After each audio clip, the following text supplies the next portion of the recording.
Okay, so welcome to our last session, which is session number 18. So today, this presentation, we are going to revisit what we learned so far, and we are revisiting our learnings concept and the exam point of view, what you are going to expect from each section and what. So that's what we are going to talk about. Okay, moving the agenda slide. AWS revisit A to Z. That is the agenda on this presentation. Okay, so we started these AWS sessions with what is cloud computing, right? So from there, we have significantly progressively elaborated over the period in the various topics, and finally we ended today. That means what is AWS and what are the services AWS is offering. Everything you know now, not like the first session. So first session we talk about what is cloud computing. So why we have to go with the cloud computing kind of thing. So you already know that it is a cost effective and well secured, and it's always available. So such scenarios we are going with cloud computing. So whenever you have free time, so just go through this presentation so that you are able to understand well. So you will not get any questions from this topic, but still you must know to know in the future topic. So that's why we can include it on this presentation. And going to the next one. So you already know that what is the cloud computing deployment models. So we already know that what is private clouds, public clouds, and hybrid clouds. If you want to specifically use a cloud service only for your employees and only for your business operations, then you can go with the private clouds and the public clouds. For example, Netflix kind of thing, it's a public cloud. So the content, whatever you are posting, is publicly available. So such type you are using public cloud, but you want to go with the public as well as private. So such scenarios you are going with hybrid clouds. That means, for example, we are using a streaming company, and what are these? You are publishing the content. It's for public, and whatever you are managing those content in the back office, that is a private. So if you want to the combination of these things, then you have to go with hybrid clouds. You already know that, but you will not get any questions from this slide. And but these very important cloud services models. You already know that we have several services. Okay, AWS typically offering software as a service SaaS, platform as a service PaaS, and infrastructure as a service IaaS. So that if you want to use any of your Java application or .NET application, you want to move to cloud, you can use software as a service. And you want to use Linux or Windows, any type of operating system, then you can go with platform as a service. I think you already know that we have used AMI. So in the AMI, you have chosen Linux or Windows or Ubuntu kind of thing, right? So it's a thing called as a platform as a service. And infrastructure as a service, so you can choose different kinds of storage and servers and network kind of thing. So such scenarios we are using the infrastructure as a service. So this about cloud computing service models. You must understand global infrastructure, AWS global infrastructure. So you have to understand region. Each regions means AWS has a different kind of locations across the world. For example, Australia is one type of one region, and North America is one region, and Asia is one region. And within that region, we have several availability zones. At least we have two availability zones. For example, in US, we have Virginia, Northern Virginia, we have availability zone, and we have Ohio one availability zone. In West Coast, we have one availability zone. So like that, we have several availability zones, and we have several edge locations. That means number of edge location is higher than number of availability zones. Number of availability zones is higher than the number of regions. So that you have to understand. So availability zone perspective, it's a cluster of data centers, and it is isolated from failures in other availability zones. That means one availability zone is failure, then other availability zones are will check it. And in this picture, we are able to see AWS regions and availability zones. So it's a grid mark. It is called as availability zones, and rest of them are regions. So you have to understand this one. At least you may get one or two questions from this presentation.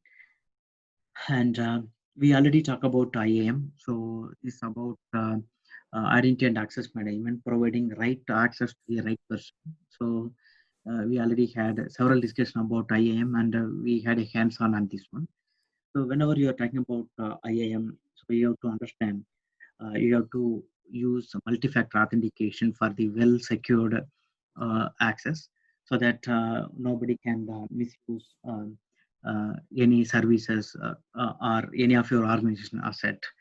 Okay, so you can create two types of user. One is the root user. Whenever the primary user for any organization, they are creating other users, those users called as a root users, and whosoever created by that root user, those users are called as a IAM.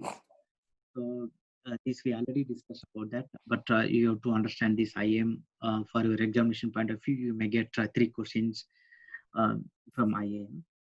And when we are talking about IAM, you have to understand what is the user, and who all are the user, who all are what is the group, and what is the policies, and what is the role. For example, you are giving one particular user to access the S3 bucket, then you are creating one user, and you are assigning S3 bucket access as a role, particular role to that user.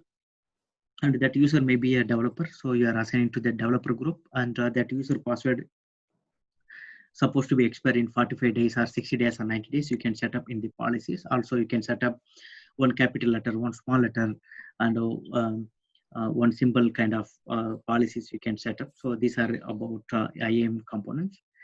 And we talk about the CloudWatch, which is a monitoring service provided by the Amazon. So always you have to think about we are using the CloudWatch for various purposes. For example, dashboards, how your application is performing. For that you can use, and you can access for the logs.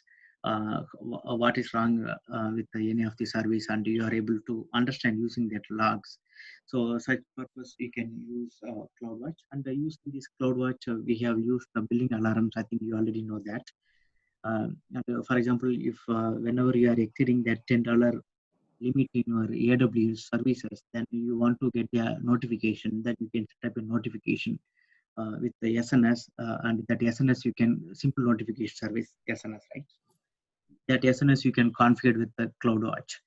That is in the rest I did CloudWatch, and um, this service will support like EC2, S3, Kinesis, and um, it will send the metrics automatically for free. Apologies, guys.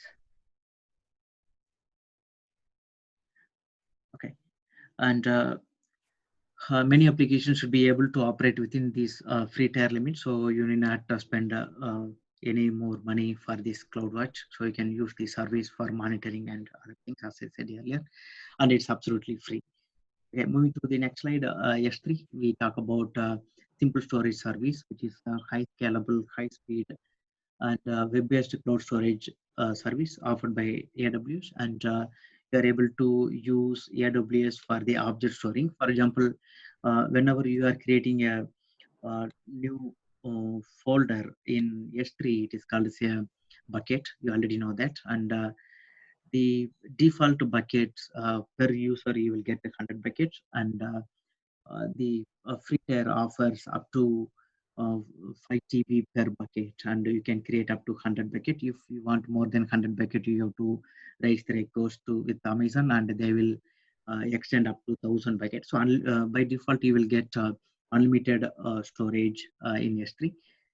And AWS free tier includes 5 GB of Amazon S3 standard storage, and there are various storage tiers we already have, but we are going to see next. So you already know that it's a standard storage is a that means you are able to retrieve any information quickly and that is it is 99.99% availability, and 99.119 durability. That means it is always durable. And we have various categories like AS3 infrequent access, which is still durable, but availability is little delay because it's a cost effective. And one zone infrequent access, okay, it's okay, I can lose the data, but I need a cost effective storage, then you can go with one zone IA. And its availability is 99.5. And Glacier, if you want to archive, you can go with Glacier. And if you want to go with deep archive, then you can go with the Glacier deep archive. That means archive is it will take 3 to 5 hours to retrieval time, but it's more than that in the deep archive, Glacier deep archive. So these are the various categories on S3 storage. Here we are talking about the CloudFront, which is the fast and global content delivery system. So whenever anybody is asking, requesting the content, the CloudFront will deliver into that edge location, so that from there they are able to get their content quickly. So this about CloudFront, and whenever you have time, just to go through it, and you are able to understand. You will get one question related with the CloudFront in the examination. So S3 perspective, it depends. Sometimes you will get 3 questions, sometimes you will get 6 questions, but ready for 3 questions at least. Okay. And moving to the next slide, organization, we talk about that one. So you may get one questions related with the AWS organization. Okay, so you have to understand how you have to create the AWS organization. So I would suggest that before going to the examination, you create AWS organization once, so then you are able to understand various type of departments, how you can create and how it will align with AWS organization. And next we talk about key management services. It is very essential to know. You will get 2 to 3 questions in every AWS examination, regardless when you are scheduled, when you are attending your examination. So key management services is a main AWS key services which offer to all the customers. So there are several types of key management services. That means, for example, if a customer wants to manage their key themselves, then they can use AWS customer master key, that is CMK.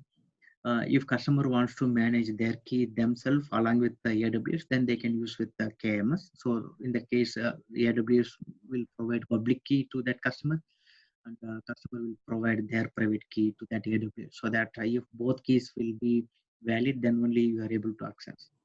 And no, I don't want to create any keys. Let Amazon manage their key services. Then that time also you can use this AWS KMS, so that it will be well secured and well encrypted at rest. If you want to know the encryption better while the transit, then whenever you are seeing the question SSL, then by default it is called as a transit. Sometimes you will get a question like you are a customer and you are transiting your data to the AWS, and you have to ensure the data during the transit. How you will ensure? Okay, that's the question. And if you see AWS KMS, AWS CMK, don't worry about that. If you see the SSL, don't think about any other option. Directly check with the SSL and click. Okay, but the question is related with okay, customer is wants to ensure that their data is well encrypted at the rest. So that time, if you see SSL or KMS, this kind of thing, so directly choose KMS. Don't choose SSL, because SSL is for transit and KMS at rest. So these are the main difference, and definitely you will get your questions related to this. Okay, so this all about KMS. Okay, next we talk about the snowball. You may or may not get a snowball in your examination, but we already done the hands-on. But for your information, you want to send your on-premises data to the AWS. So you can, it's very difficult for you to create S3 bucket and putting the image because the size is really high. Then you can request to Amazon to send their hard disk to your premises. Then they will send to your premises. You are loading all your data and send back them to AWS, and they will create the bucket and they will upload your files on behalf of you. So that service is called as a Snowball. But it's good to know because you will get interview questions related to this. Okay, moving to the next slide, the transfer acceleration. When the content delivery is delivering the content from to the edge location, um, uh, if the content is very slow, then you can use a transfer acceleration so that the customer will get that content very easily. Okay, this is applicable for Facebook kind of social service kind of thing, so that whenever they are uploading the photos, they will ensure that it's available to all the users using the transfer acceleration. So this is all about transfer acceleration, and you may get one questions related to this transfer acceleration. And AWS migration, you will not get any single questions related to the AWS migration, but good to know that how on-premises data migrated to the AWS. There are 6 steps we have, so you have to understand. First, you have to discover discovery phase. That means what are the options you have, um, and you have to assess how we are going to migrate. Actually, 5 steps, and a proof of concept you are performing, and you are based on the proof of concept you are migrating your application, and the operation is performing in the cloud. So these are the 5 types you have to understand. Don't worry, you will not get questions related to this. So moving to the next slide. EC2, it's a very important concept. You already know that what is EC2. It's a virtual computer, very similar to desktop or laptop computer. You already know that. And it's a resizable compute service in the cloud. That means based on the demand, you can increase the instances or decrease the instances. Okay, so that your application is always available and never goes down.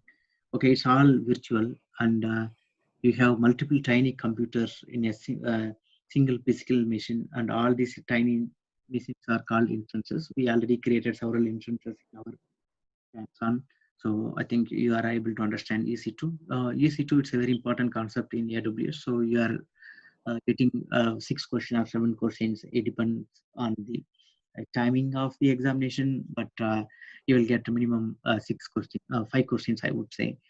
So it's very important. And we saw several EC2 computing instance type, general instances where we have to use compute instances, where you have to use, if you want to high-fi memory, that time you have to go with the memory instances. And you want to store large amount of data, that time you have to go for storage instances. And you want to play high profile graphics games kind of thing, so that time you have to use for GPU instances. So these are the some type of instances. Sometimes you may get a question related to these type of instances, and you must understand the EBS, that elastic block storage, or elastic block store, EBS. So it is a storage provides for EC2 instances. So we have several types of EBS. We are going to talk about in the next slide. But at this moment, you have to use EBS only with EC2 instances, unlike S3. So S3, it's object-based storage, so you can use even non-EC2 perspective. But whenever you are talking about EC2, it's supposed to use by EBS or EFS. So EFS means Elastic File System. So what's the main difference between EBS and EFS? So EBS, if you have multiple instances, so you have to attach uh, each instances, each EBS with each instances. For example, you have 10 instances, you cannot use one EBS for all the 10 instances. So you have to go with all 10 instances, each one EBS. So 10 EC2 instances, 10 EBS you have to use. Whereas if you are going with the Elastic File System, EFS, you can use one EFS for all the 10 instances. So whenever you are adding, you are placing the files in EFS, it will be default, it will be increase the size. So you need not worry about that one. So it's a scalable. EBS is not a scalable. So that's the main difference. So you can easily understand EBS and EFS in the question perspective. Whenever it is asking EC2 and scalable, those two words, then you can choose EFS. Okay. If you are seeing questions non-scalable kind of thing, then you have to choose EBS. Okay. So moving to the next slide, here we have two types of two types of storage in EBS. One is SSD and another one is HD, hard disk. So hard disk perspective, there are two types. One is the cold storage, and one more disk we have called is magnetic disk. So don't worry about that. I didn't include it because it will not ask in the examination. It will not ask in the interview, but you have to understand what is the magnetic. It's a old type of storage, so maximum we never going to use that one. So here SSD, it's a general purpose SSD for the typical usage, and uh, you have to get high performance thing. That time you have to go with IOPS. For example, DynamoDB is stored in the IOPS. And if you want to run the data warehouse kind of application, so you have to use Thorough Artemis HDD. But regular file system, you can go with cold HDD. So you will get sometimes 2 questions to 5 questions related with this slide. That means which scenario you have to go with what storage kind of thing. So it's very important to know that. It's very essential. Without knowing this one, please don't go for any examination. That's for my suggestion. Okay, go to the next slide. You have to understand what is the difference between EBS and S3. And EBS is the uh, block storage with the file system, but S3 is an object store. Performance is very fast in EBS, and S3 is fast. And so you have to just understand what's the difference between EBS and S3. So this is very important. And AMI, we already know that whenever we are creating the EC2 instances, we have to choose the operating system, whether you want to go with the Windows or Linux or Ubuntu kind of operating system. So those operating system is called Amazon Machine Images. So we already created several EC2 instances. That time we have used Amazon Machine Image, AMI. So hopefully you are able to understand this one. If not, I will ask me at the end. I will answer the question. And auto scaling is very important to know the auto scaling. So whenever the demand is needed, that is increasing, that time you have to scale up your application. And whenever there is no demand, by default, it's supposed to be scaled down. So such scenarios you have to go for auto scaling. That means your application is always available regardless of the number of users hitting simultaneously. So that's the auto scaling concept. And for example, this is the minimum size, and this is the desired capacity you are planning. But whenever the customer hitting most, that time you are scaling out as needed, and the maximum size is like this. So this about auto scaling. So it's a very easy to understand, but you may have some question. I will take at the end.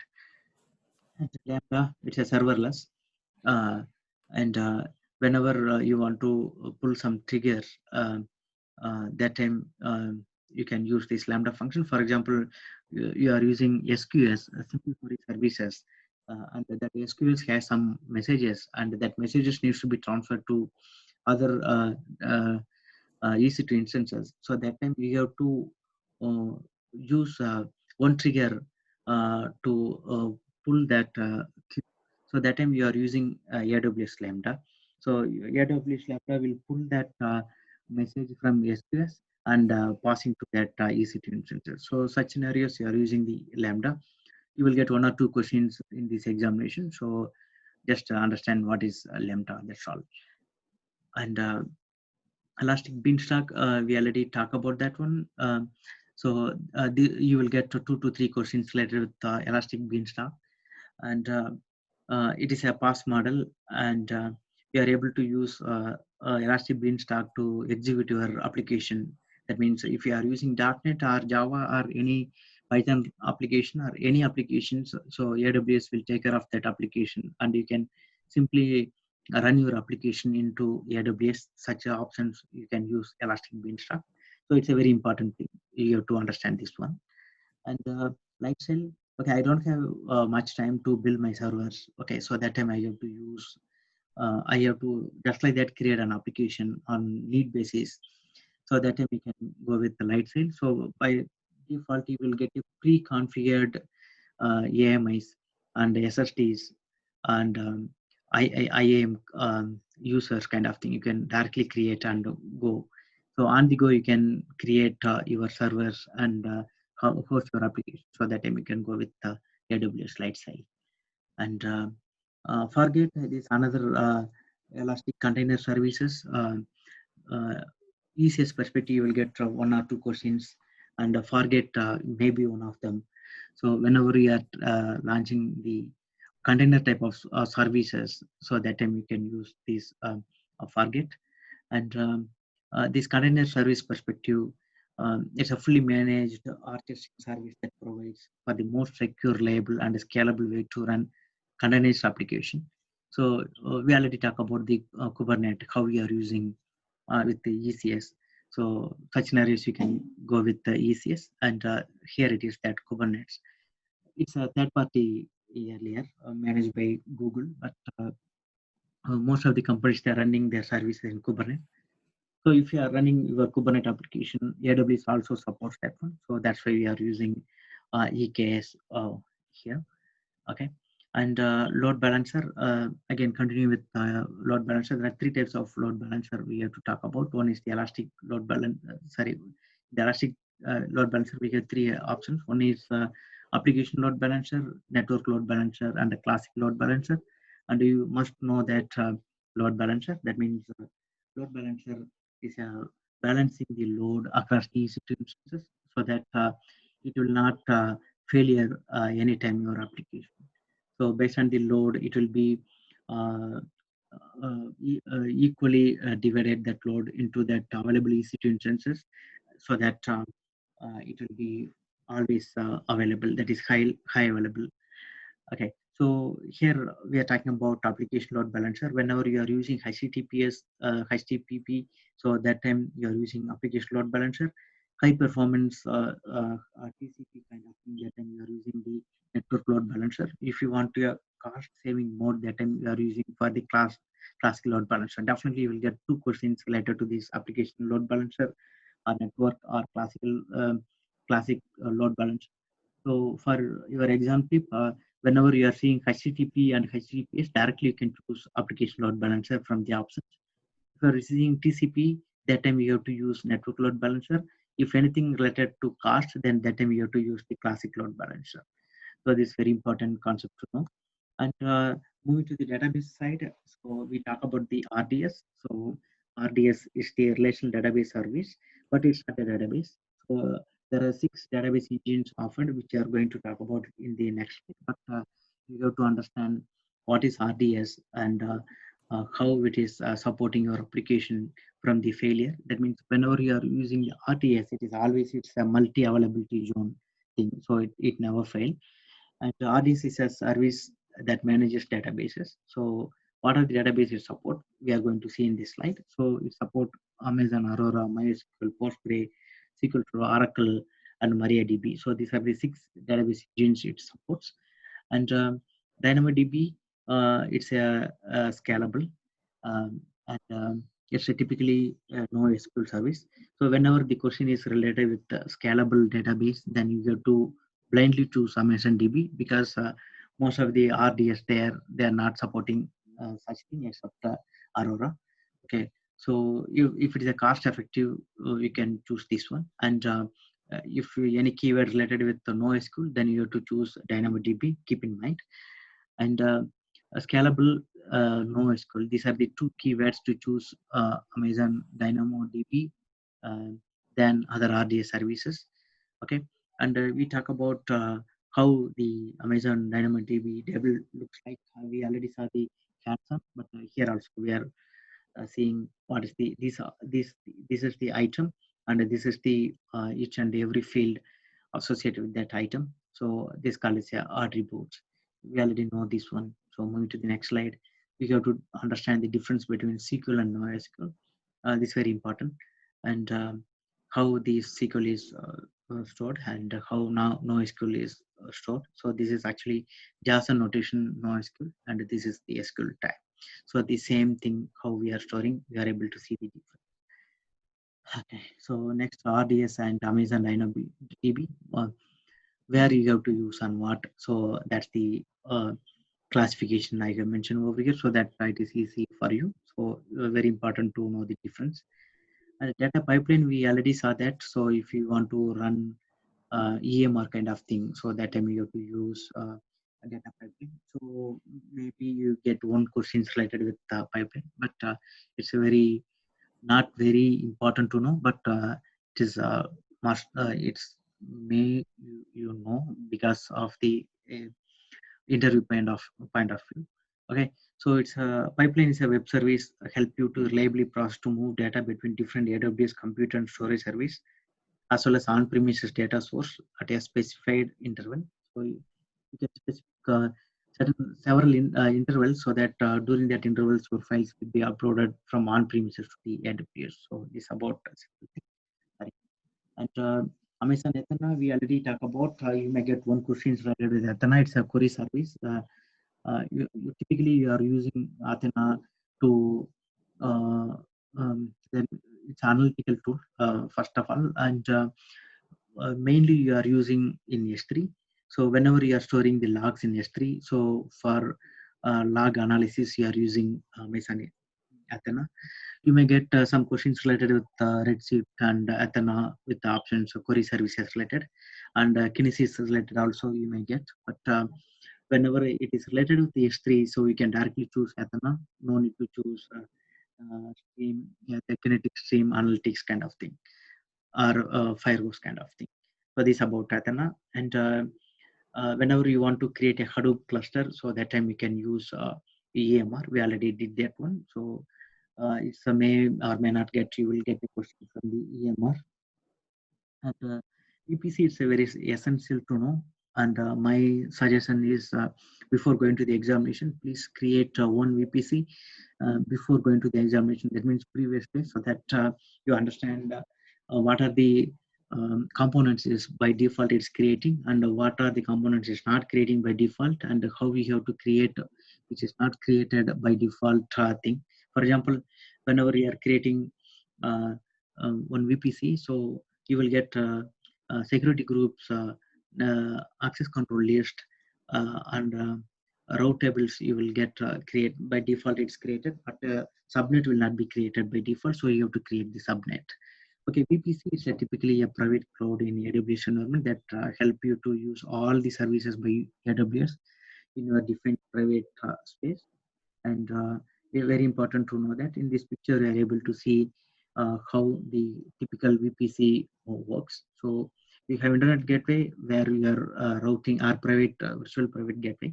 So you are going to the router. That router will split based on the rules whatever we have mentioned over here. And here you are going to one private route table, private network ACL, and the private security group, and same thing it's going to be public. So you have to understand the difference between the network ACL and the security group. Network ACL is stateless, and the security group is stateful.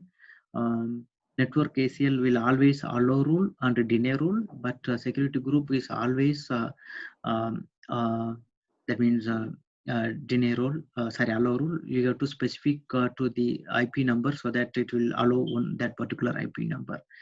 Okay, so this all about uh, VPC and the instances we have created. For example, if you want to use your private instances to access the internet, so that time you have to create a NAT gateway so that that the private subnet will get that internet access, and it will be updated like software or any purchase kind of thing. So this all about VPC.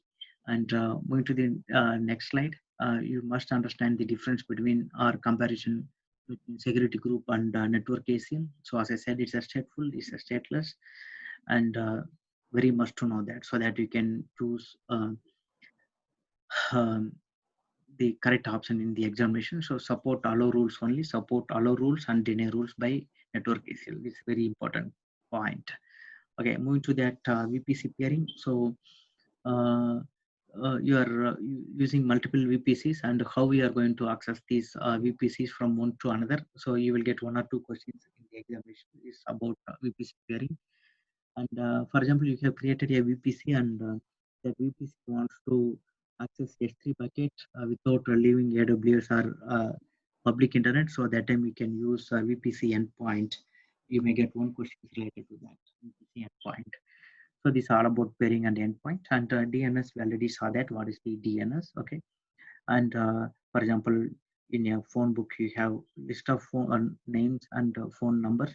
And whenever you want to search the name and you want to search the phone number, you are using the name and searching the phone number.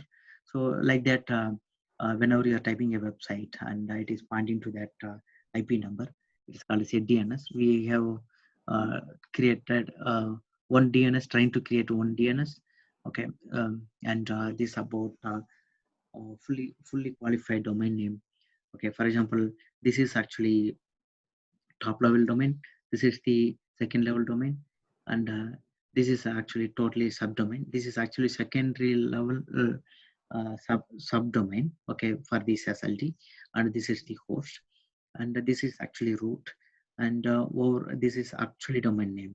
Okay, ap.aws.amazon.com, and including this root, altogether it is called as a fully qualified um, domain name. So it's very must to know.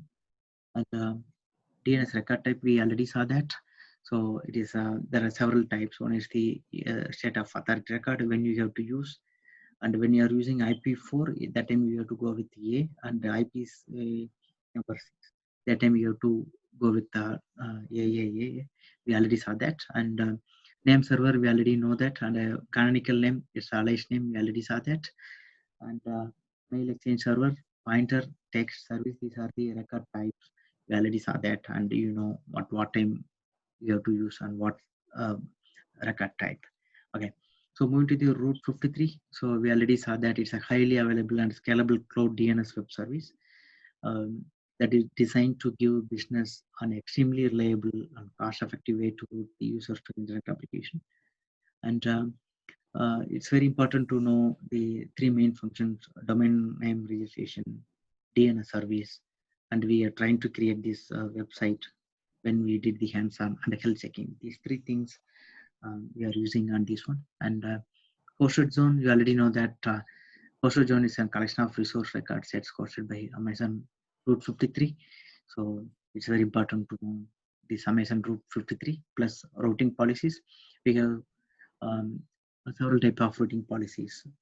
Simple routing policies typically we are using, and we want to split routing to the two different regions or two different availability zone. So you can go with the weighted routing policy, and if you want to route to very fast availability zone, then you can go with the latency based routing policy.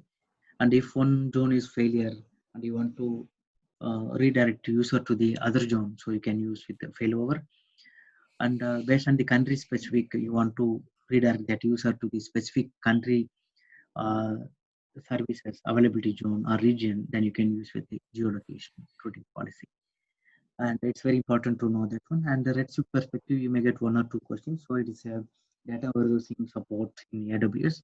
So you can use either ODBC or JDBC for um, your connections in the Redshift. You already know that one. And SQS, you must know that is it's a simple query service which offered by AWS for processing the query. So you already know that there are two types of queries SQS. One is the standard queue and FIFO queue. You will get one or two questions related to SQS. So always standard queue deliver at least once, and sometimes it deliver more than once. It's very rare, and it is typically it's not it's order, but sometimes the order may change. But first in first out queue is not like that. Whatever the order sent, it will deliver like that. But manually you have to deliver. Manually you have to delete, and each and every time after the query has been that is queue has been processed. and only once it will be displayed. So based on your needs, you can choose either standard queue or prefer queue. And simple notification service validates are that one. So whenever a customer notified, then SNS we can use. So already we have created Cloud Watch and Cloud Alarm. Using Cloud Alarm, that time we have created SNS, and it supports almost all the services. Okay, and simple workflow services we already saw that one. So decider, worker kind of option. So whenever in the examination anything specific to the task, you have to choose SWF. Anything related with decoupled WAD, that time you have to use SQS. Anytime related with the messages or SMS, that time you have to use SMS. So this what you can differentiate these things, so that it will be easily you are able to score the mark.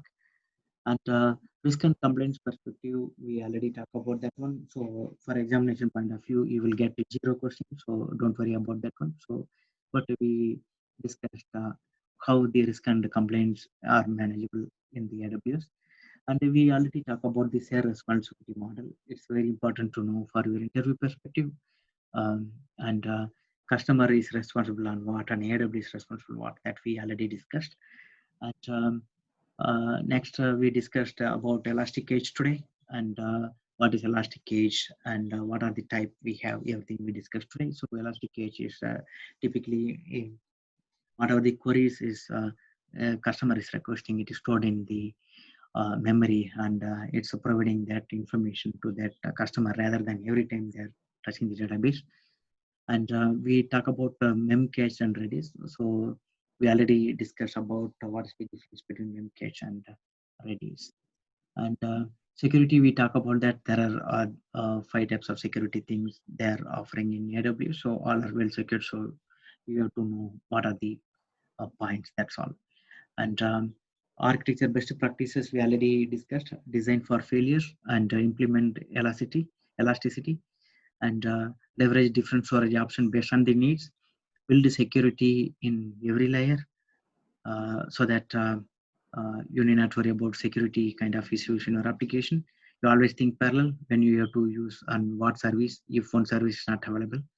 And loose coupling, that means whatever the components you are using, it's supposed to be no interdependencies. So if one service is not available, it's supposed to be replaced, or it's supposed to be not depending on that service.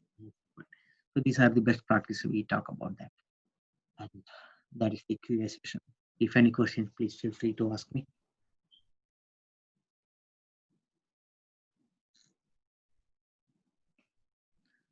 On the exam point of view, you will get 65 questions and 130 minutes. That means we will get at least 2 minutes per single question. So that is, it's more than enough. And if you are able to do it um, quickly, and you are able to revisit almost all the questions once again. So you have plenty of time, no need to worry about timing. But don't sit same questions if you don't know the answer. Okay, you keep move on. You can make it flag, and you can move on, and you can revisit later, and you can update your answers accordingly. And any questions?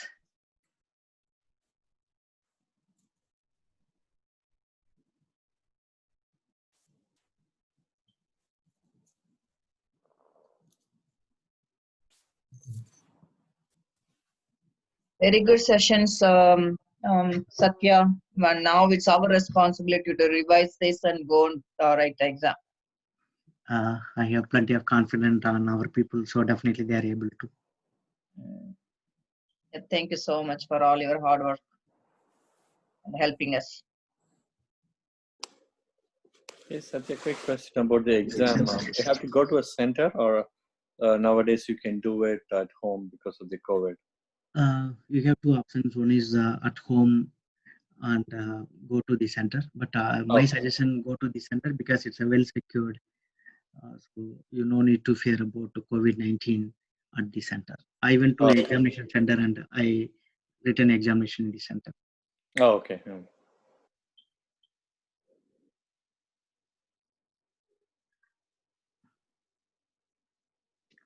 And out of the 65, what is the pass score? Actually, in the 65 questions, and meanwhile, thank you so much for your nice wordings. Actually, in the 65 questions, 7 questions will not be scored, okay? But you don't know what are those 7 questions. Yeah. So in the case, you have to score, you know already, right? It's 100 to 1000 mark points. So you Yeah. have to score 720 points to certify. So in the case, I would say if you are scoring 43 to 45 correct answers, I think you are good.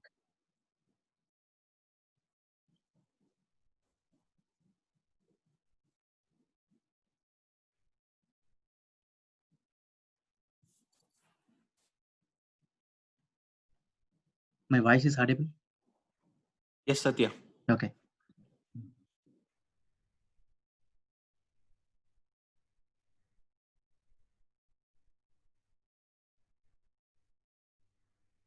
Any more questions from anyone?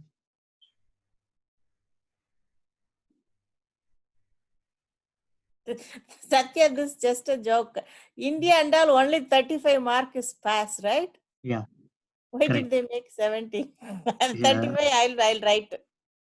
Yeah, correct. But this guy doesn't know how to make it pass. Yeah.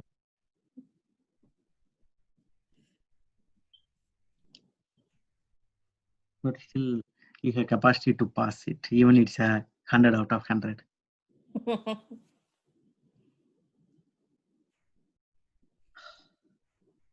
Satya.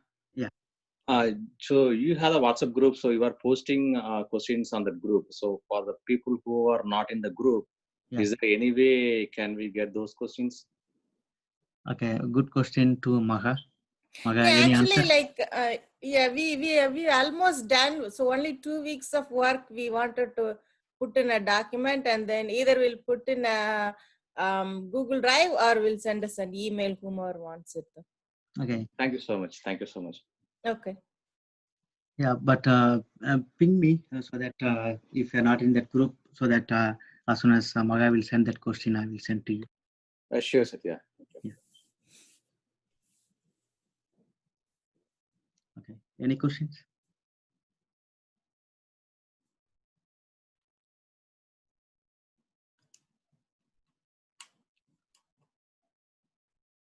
Okay. And next week onwards, you are free. You no need to hear this voice. So We will miss your session, Satya. what's that? I didn't get you. We will miss your session every Saturday. Thank you so much. At least somebody is missing. Satya, if not here, we'll be meeting some other place, right? I didn't get you. Like, I mean, we have other forums in coming up, right? Yeah, hopefully, yes. Yeah. And I would like to wish everyone good luck for your examination. So in this group, how many people seriously wanted to take exam? Is there any way we can motivate each other? Do you guys have any idea?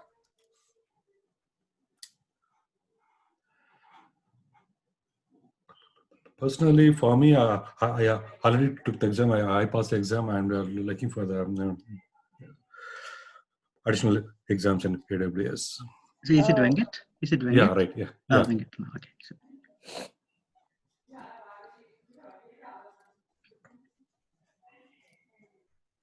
Hey, Maga, this is Sundar. I'm